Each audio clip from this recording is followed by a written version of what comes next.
तो निकेश पॉलिटी में एक बार फिर से आप सभी का स्वागत। और आज लेकर आए एक ऐसा इंटरेस्टिंग वीडियो जो बच्चों और पेरेंट्स दोनों के लिए एक साथ बहुत ज्यादा इंपॉर्टेंट होने वाला है। जी हाँ, आज का सेशन हम दोनों को साथ लेकर चलने वाले हैं, बच्चों के लिए भी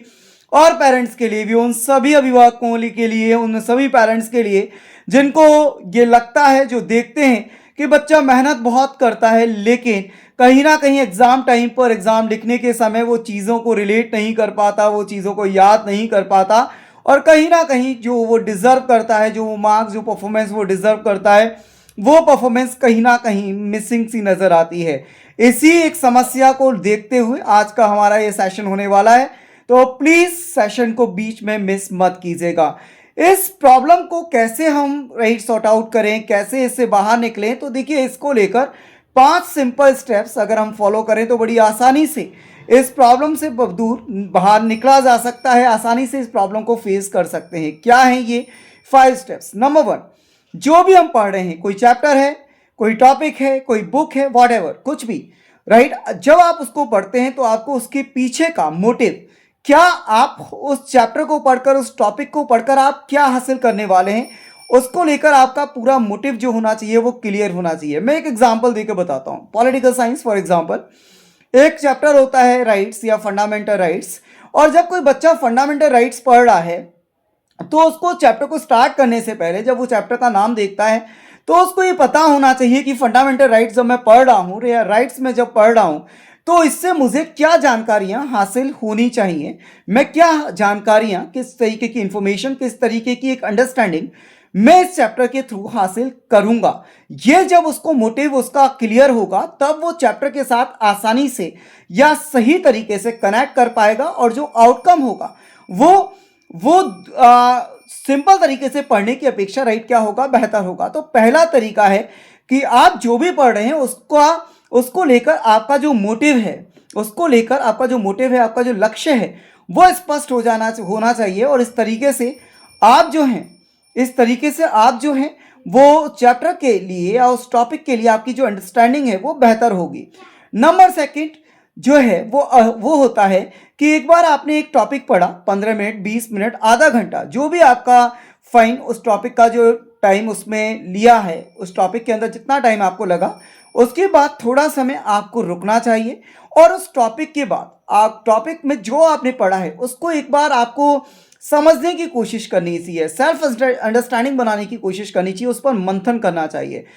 फॉर एग्जाम्पल, जैसे मैं फंडामेंटल राइट्स का एक एग्जाम्पल दे रहा था आपको, तो फंडामेंटल राइट्स में सपोज कीजिए कि पहला राइट है right to equality, article number 14 से लेकर 18 तक बताया गया है, 5 आर्टिकल इसमें दे रखे हैं और 5 इसमें अरेंजमेंट है। तो जब आपने फंडामेंटल राइट्स का वो पढ़ा, उसके बाद जब आपने राइट टू इक्वालिटी पढ़ा तो आप थोड़े समय रुकें, और राइट टू इक्वालिटी के अंदर जो भी राइट्स दिए गए, जैसे कि इक्वालिटी बिफोर लॉ की बात कर सकते हैं, सोशल इक्वालिटी की बात कर सकते हैं, पब्लिक जॉब्स में इक्वालिटी की बात कर सकते हैं, अनटचेबिलिटी को ख़त्म करने की बात कह सकते हैं, या टाइटल्स को, एंड ऑफ टाइटल्स की बात कर सकते हैं, तो थोड़ा रुकिए। और जो पांचों चीज़ें आपने पढ़ी हैं, अभी केवल आपने वर्बली उसको पढ़ा है, रीड किया है, फाइन, तो उसको थोड़ा सा आत्ममंथन करने की ज़रूरत है कि भाई देखिए इक्वालिटी बिफोर लॉ जो है वो क्या होता है, किस तरीके से इंपॉर्टेंट हो सकता है, कुछ जो बुक में एग्जाम्पल्स दिए गए हैं या बुक में जिस तरीके से उसको एलबरेट किया गया है, उसके अलावा आप अपने तरीके से भी उसके बारे में एक विचार या एक समझ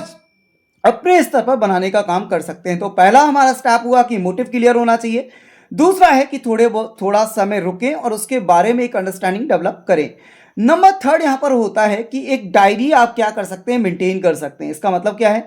कि आप एक डायरी होनी चाहिए, उस डायरी के अंदर राइट या फिर नोटबुक हो सकती है, कुछ भी हो सकता है, तो वो जो टॉपिक आपने पढ़ा है उसके अंदर जो इंपॉर्टेंट टर्म्स हैं, जो ऐसी टर्म्स हैं जो आपके लिए नई हैं, उनका मीनिंग या उसको कह सकते हैं उनकी डेफिनेशंस आप उसके अंदर लिख सकते हैं। जब आप अपने हाथों से उसका मीनिंग या अपनी उसकी डेफिनेशन डिक्शनरी में उसको फाइंड आउट करके, उसको देख करके, और जब आप लिखेंगे तो आपकी जो समझ है वो सामान्य तरीके से जो पढ़ना है उससे ऑटोमेटिकली क्या हो जाएगी, 100 टाइम्स बेटर हो जाएगी। तो थर्ड जो स्टेप होता है वो ये है कि जो टॉपिक रीड किया है उस टॉपिक को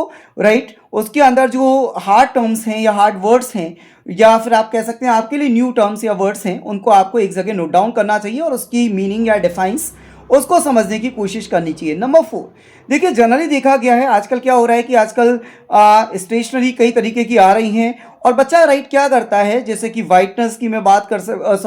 हाइलाइटर्स की मैं बात कर सकता हूँ या पेंसिल के थ्रू लाइंस को अंडरलाइन करने की बात कर सकता हूँ। तो बच्चा क्या करता है, पूरी लाइन को ही राइट क्या कर लेता है, अंडरलाइन कर लेता है।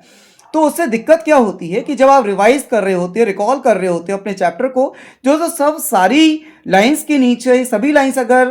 पूरा चैप्टर राइट अगर उस पर अंडरलाइन होगी तो आपको जो इम्पॉर्टेंट जो टर्म्स हैं या इम्पॉर्टेंट जो लाइंस हैं उनके साथ अपने आप को रिलेट करने में या उनको समझने में राइट क्या होगी, आप सीधे उन तक नहीं पहुंच पाएंगे और वो आपके लिए राइट कहीं ना कहीं एक बर्डन सा फील होगा, कहीं ना कहीं वो आप अपने चैप्टर को क्या बना लेंगे, लेंथी बना लेते हैं। इसके बाद अगर बात की जाए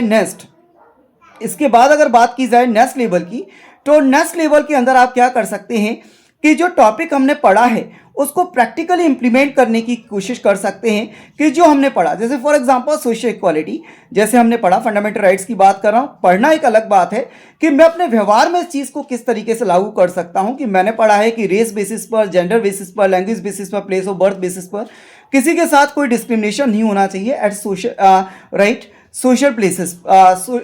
सोशली। तो मैं अपने जीवन में उसको अप्लाई करके देखूं कि मैं कभी भी पब्लिकली कहीं पर भी हूं तो मेरी कोशिश होनी चाहिए कि मेरे द्वारा किसी भी जाने या अनजाने किसी भी तरीके से किसी के साथ इस तरीके का व्यवहार ना हो जो कि उस राइट या उस अरेंजमेंट का क्या करता हो, एक तरीके से उसको वायलेशन करता हो। तो ये 5 इजी स्टेप्स हैं। नंबर 1 एक बार मैं रिकॉल कर देता हूं। नंबर 1 आप क्या कर सकते हैं कि अपना एक मोटिव सेट कर सकते हैं। नंबर 2 थोड़ा एक टॉपिक पढ़ने के बाद थोड़ा रुकिए और उसके बाद उस पर आत्ममंथन कीजिए। 3 इंपॉर्टेंट टर्म्स को डायरी में नोट कीजिए। नंबर 4 यहां पर बात कर सकते हैं केवल इंपॉर्टेंट टर्म्स, इंपॉर्टेंट लाइंस या वेरी इंपॉर्टेंट जो कुछ कंटेंट दे रखा है उसको ही अंडरलाइन कीजिए, पूरी बुक को अंडरलाइन मत कीजिए। और नंबर 5 जो आपने पढ़ा है उसको अपनी प्रैक्टिकल लाइफ के अंदर इंप्लीमेंट करने की कोशिश कीजिए। उम्मीद करता हूं ये जो तरीका है वो आपके लिए, आपके बच्चों के लिए काफ़ी ज़्यादा हेल्पफुल होने वाला है। तो आज के लिए इतना ही। Thank you very much. Have a good day. जय हिंद, जय भारत। अपना ध्यान रखिए। तब तक के लिए धन्यवाद।